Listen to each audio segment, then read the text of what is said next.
Good afternoon, everyone. Thanks for joining me. This is designed to be a little bit more of an informal conversation, and I'll make a few comments and we'll turn it open for questions. And first, I am pleased to be joined by Dr. Cheryl May, who is Director of the School Safety Center, but also of the Criminal Justice Institute. And I'll make some comments about some of her work here shortly. First, I did meet with legislative leadership today about the potential for a special session to give additional tax relief to Arkansans. This is important to consider in this time because the rising costs of fuel and the increasing costs of food are hurting Arkansas families. The discussions that we had are based upon the best form of tax relief that we can enact that would help Arkansans. And I want to listen to more members of the General Assembly, and we want to arrive at a consensus, but that is what I consider an important need that we have, and we had that discussion with leadership today. We also discussed the potential for school safety and security as being considered as a potential agenda item for that session. And right now, parents are certainly worried and concerned and asking themselves the questions as to whether my child can safely go to school. And school board members and school districts are reviewing their security plans, their safety plans, and seeing how it needs to be tightened, what more we can do.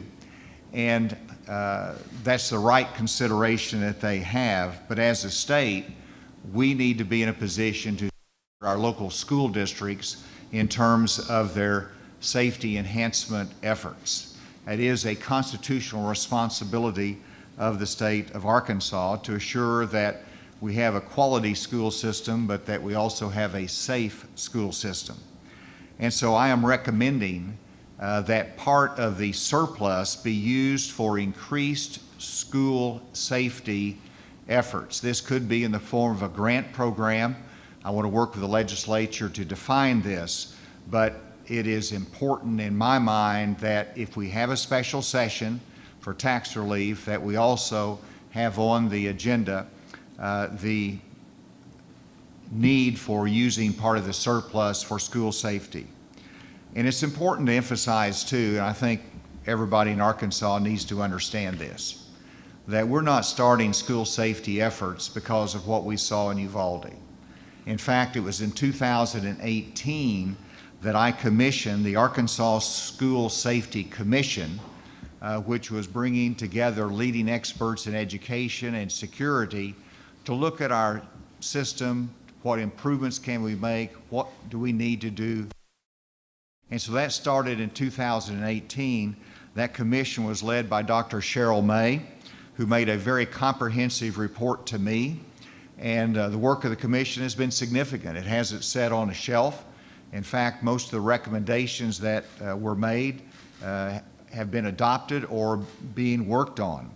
The recommendations include increasing school counseling access, to improving physical security of the schools, to prevention efforts that we can have, and it includes increasing the number of armed presence in the different schools across Arkansas.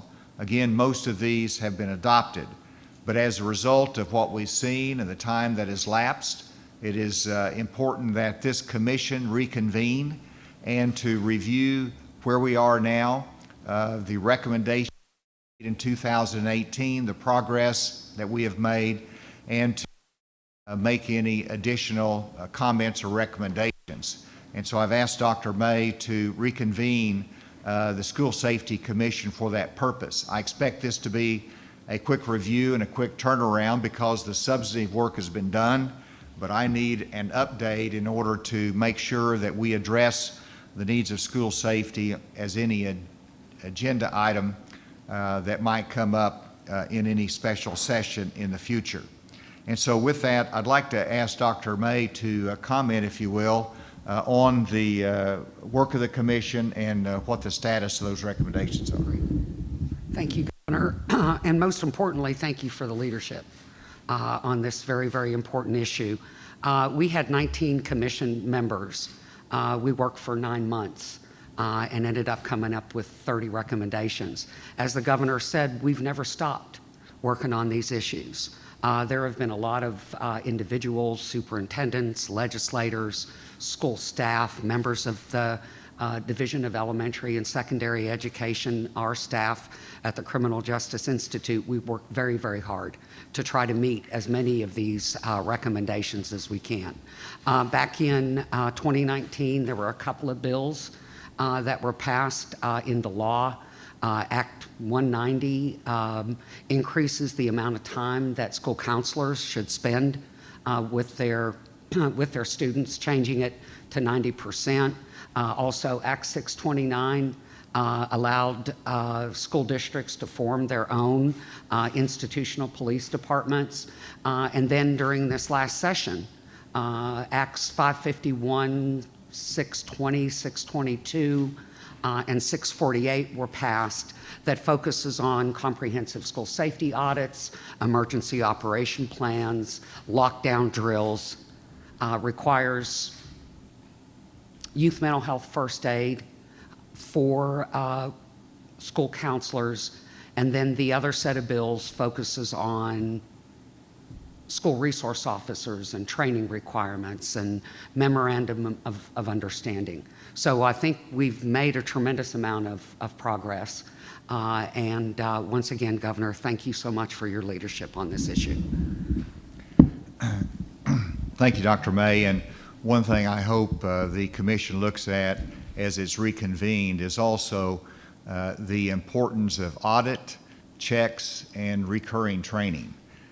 Whenever you can have the best laid plans, but if there's not the audits, the performance indicators, and the actual adoption of good policy, then we're going to have vulnerabilities, as you've seen in Uvalde, even though we're waiting additional information. And so I think that will be a good point of conversation with the commission as well. I have spent a lot of time on the issue of school safety, both at the national level, where I was commissioned and had leading experts, including the Secret Service, go to school districts across the United States. And so I've seen school safety from just about every different vantage point. So I was pleased to be able in 2018 to have this commission be so successful here in Arkansas as well. With that, we're happy to turn it open to any questions. I know you said that you want to increase school safety with that surplus, but what exactly would that look like? Well, there's a couple different approaches to it. First of all, you're looking at what amount of money. And that's one thing. I want to put a meaningful amount of money that would go into perhaps a grant program that would support the efforts of the local school districts to enhance safety. I would think a healthy grant program would be in the neighborhood of $50 million. And so the other issue that would have to be considered is whether security should be part of the formula for how much we give to each school district per student. And if you put in a security factor in there, that would mean recurring additional funds for the school districts where they need to hire an SRO, school resource officer, or other types of enhancements. That's up to the legislature, and let me emphasize, any change in the formula is a legislative responsibility, but that's something I know that they will be looking at in the future. But in the immediacy, and we're looking at the summer months now, if we can put together a grant program and put resources into it, then that's going to be very, very beneficial for our school as they plan for safety next year and give confidence more to our parents. Yes? So I wonder, instead of putting the responsibility of the societal ill of gun violence on our schools, why not address the root of the problem, which is the ubiquity of gun access for everyone? Because I've looked at it from every different standpoint, and if you're not going to be able to fully protect schools without having school safety measures in place. And so that, to me, is something that is what everybody should agree upon. That should not be a debatable issue. It should be a responsibility. Whenever you look at the other issues that you speak about, and that is access to firearms in our society, that's not going to change no matter what law we pass. And so, our focus should be on school safety. I've heard you say this week that you were open to considering maybe some changes to age requirements as far as availability of firearms. Is that true? What I've said is, in reference to AR-15 style weapons, that there can be an honest conversation as to whether that should be accessed by those 18 and whether the age limit should be lifted to 21. I've said there should be a conversation about that. I do think that's important after we've seen what happened in Uvalde, but there's challenges there. One, California passed a similar law, and it was struck down by the courts as unconstitutional. And so we need what we have to do smartly, and we have to do working together and thinking it through as to whether it will make a difference and whether it's consistent with our Second Amendment liberties. And so that's a conversation that we should have, but what we are together on is simply school safety, and that's our first responsibility. Experts have, sorry. Would you like this grant, would it go to more physical means like doors, upgraded security facilities at the school, or is this going to go towards like SR officers? Well, you're looking at a grant program is by its nature one-time funding. And so that's for specific security needs. So it could be utilized for a better technology, better cameras, altering physical security for one point of entry, things like that. That's a one-time investment. The ongoing recurring needs for school resource officers, that has to be put into the budget so you don't have them there for 6 months or a year and they're gone because of budget constraints. That's an important distinction, and so the grant program would be for more one-time funding capital needs. Yes. Experts have said that hardening of school safety, like adding more SROs and metal detectors, haven't shown too many concrete results yet. And Uvalde actually got its own grant for school safety in 2019 for $70,000 for that district. So what, do you have any concerns, or how could this grant, I guess, continue to protect Arkansas schools if Uvalde got a similar grant and still saw the atrocities that we saw? Well, I mean, every plan that you have is subject to human error. And that's why you have to build in checks and balances and layered security. And we're still learning about what happened in Uvalde. So let's wait. More facts will come to the table. In fact, I think there'll be a lot more facts come to the table that will be instructive to us as we make decisions.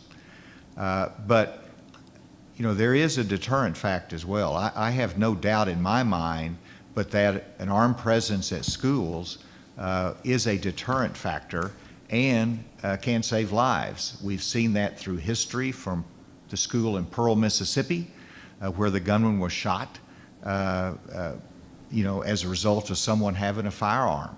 And there's other illustrations of it. So the investment in safety does make a difference, and I'm confident of that.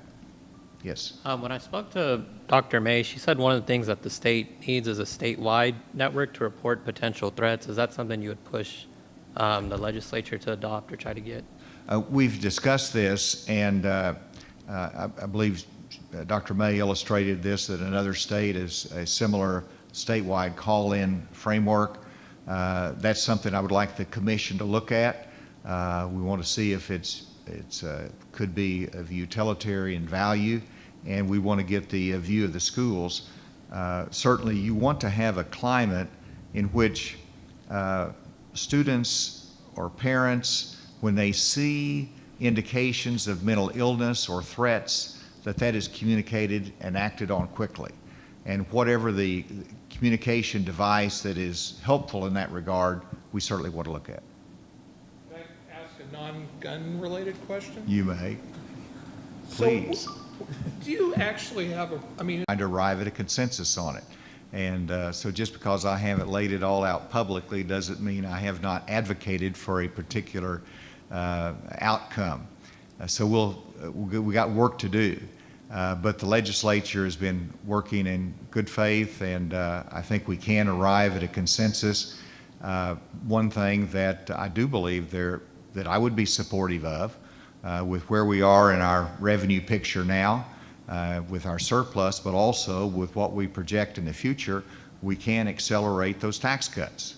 And if we did that, that would give immediate benefit to every Arkansas taxpayer. They would be able to adjust their withholding tables quickly. And so there is a broader agreement on that particular outcome. I think the question is a few other items that's potential and what else we need to do. So you have I get the impression there's other spending items that you want to do that you haven't shared with us, but you've shared with legislators. I'm hearing money potentially for a new crime lab building, a new building at UAMS. Is this all part of your agenda, or is it somebody else's agenda? Or? Those are all options that are on the table. And, there's a good case to be made that these are items that ought to be saved to the next general session. They're not special session items. And so that's all fair. And so there's been no determination made on those items as to whether they should be funded or when they should be funded. And there's also, Mike, a nervousness about the future economy. And so we do want to make sure we have sufficient amount in reserves so that if there is uncertainty in the economy in the future, that we can adjust to it and make sure we can meet our commitment to state services. So is the goal a special session August, September? Well, we've been talking about this for several weeks now. And we have. It could be July, August, if we arrive at a consensus on what needs to be done. But we still have some work to do before I'll commit to a special session for sure. But clearly there is a need for one. Governor, we have about $800 million in ARPA funds in the bank right now. How do you want to spend that money? We have received our second tranche of the federal dollars called American Rescue Plan funds. That needs to be used for broadband, infrastructure in our state, as well as workforce education. And now that we have the money, we're looking more closely at getting ready to present those plans on spending to the legislature for their review. You say broadband infrastructure or broadband and infrastructure? Well, and is what I said, and because the infrastructure is much wider than simply broadband. There are irrigation projects that are important for our conservation efforts in Arkansas, for our increasing the utilization of surface water in our irrigation. And so those are priorities for me. In addition, we have a lot of water projects that are from cities and counties across the state. They exceed the amount of money that we have. And so it really comes down to how much can we allocate to each of those areas. And I have in my mind how they should be allocated out, but there's a lot of other people who have a voice in that. But now that we have that money, I do want to accelerate the presentation of those plans to the legislature, and hopefully we'll be in a position to do that in the near future. So one more non-related question. I've also heard that teacher salaries might be part of the mix. Same answer as I gave before, that there's ongoing discussions, and we'll see where that goes. Whenever you look at the role of teachers, I've always advocated for increased teacher salaries, but we've got to look at the entire budget picture and the uncertainty of the economy in the future, make a judgment as to what we can do and when we can do it. Is there Yes, back to the back. Governor, with another mass shooting happening so close in Tulsa yesterday, is there a little bit of concern as to if or when this could ever happen on that magnitude here in Arkansas, and how would you respond to that if it were to happen in Arkansas? Well, I briefly looked at the facts, which means you need to wait and get more facts in a couple of days because they could change. But this was a 45-year-old man who goes in and murders his physician, and then he commits suicide. I mean, this is tragic. And whenever you look at the role that medical professionals play and have sacrificed for our health, and that's an outcome, it's just sad. And clearly, whether he's been diagnosed as mentally ill or not, that is a form of mental illness whenever you react in that way. And so to me, it focuses once again on, it's a broad challenge that we have, from mental health issues to societal anger and rage. And we've got to look at that as a society and recognize, first of all, these are issues that have to be dealt with the heart, and the government doesn't deal with heart issues very well. And so this is the community, it's families, it's churches. We all have to look at this. The key thing is that we work together and try to reach some solutions and understand the depth of the challenge that we face in our communities. And mental health is a big part of it. And that's one of the reasons that we enhanced the direct counseling in our schools. We want counselors to be counseling, understanding the challenge it is.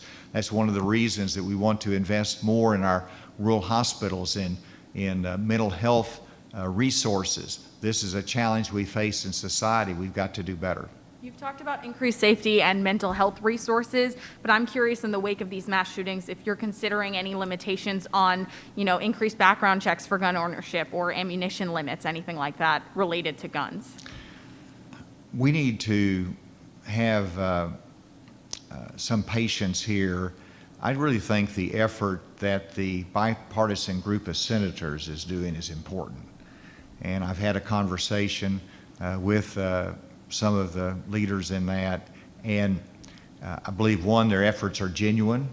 They're going to be looking at background checks and the thoroughness of those, because we don't want to have those that are convicted felons getting the firearms. We want good prosecution of those that try to get them unlawfully, and we certainly don't want those that have severe mental health issues acquiring them.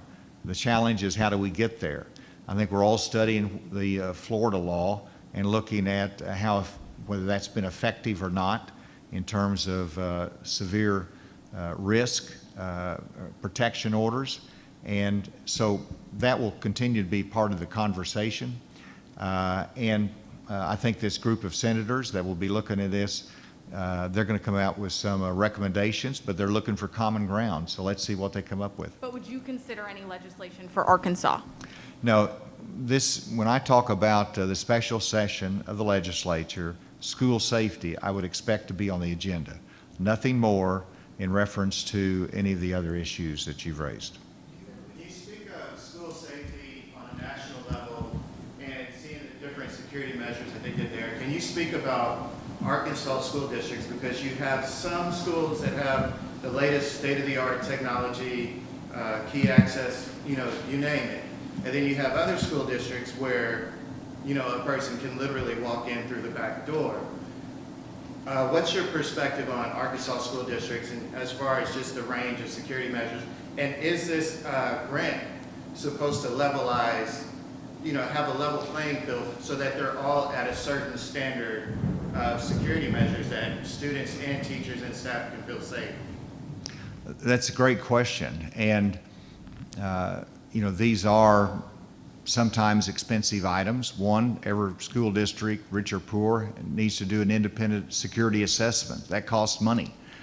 And so we want to be of assistance to them. This is one avenue to do it by this type of a grant program. But in terms of how we're doing in comparison to school districts across the country, I think we're actually doing very well because we started early on this. and the school districts responded.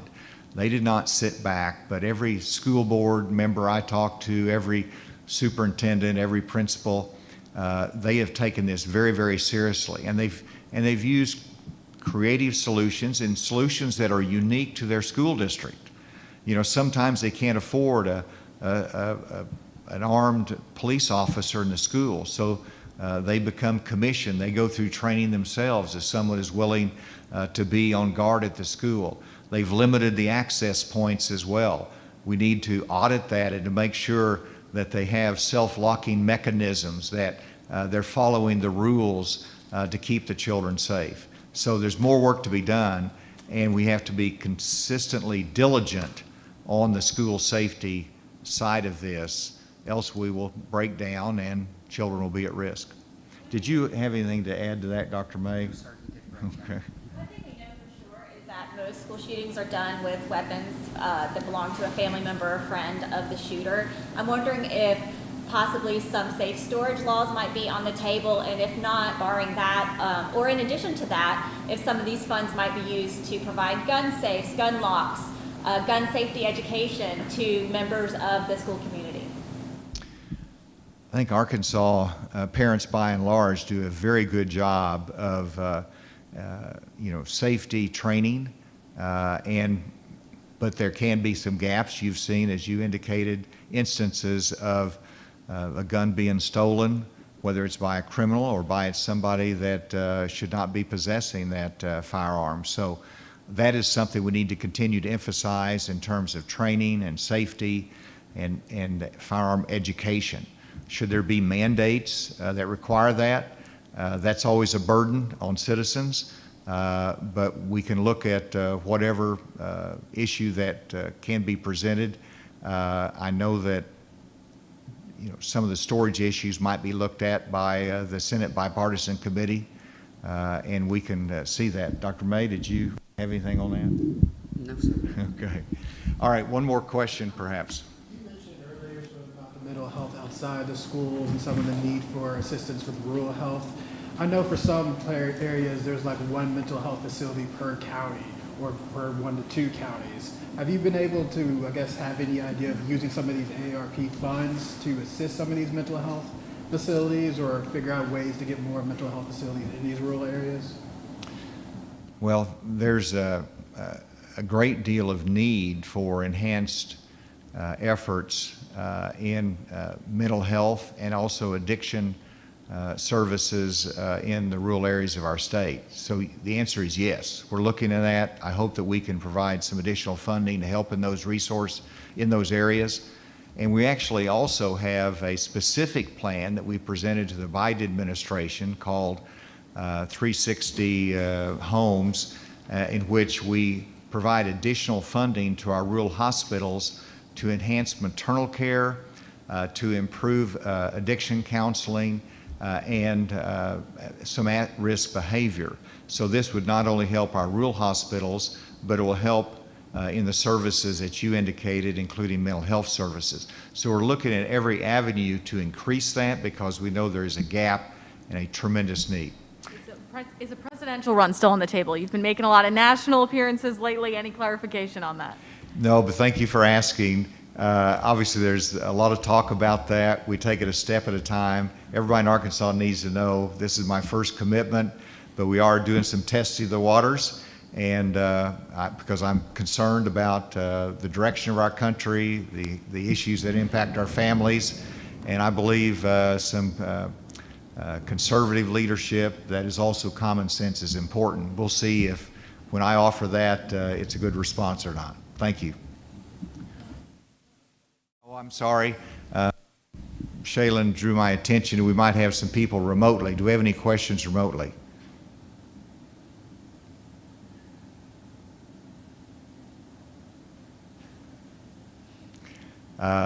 We'll get to you earlier next time. All right, thank you.